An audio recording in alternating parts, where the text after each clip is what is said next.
はいどうも、こんにちは、ミスターです。さあ、困りましたね。台風10号、猛烈な感じ。ちょっと日本全国ね、やっちまってる感じですが、カープラと母さんもね、多分9月の2日ぐらいまではお休みいただくと思います。店内はね、まあこういった感じ、バイク乗せたり、上に中2階にね、バイク乗せたりとか、で、いろいろね、対策は練っておりますが、まあ線状降水帯ね、結構厳しい感じ。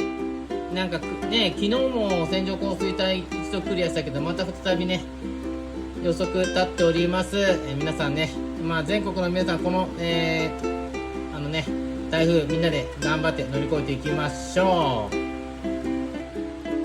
停電対策とね、あと飲み物の水、お菓子、カップ麺、それぐらいあればね、なんとかいけるんじゃないでしょうか。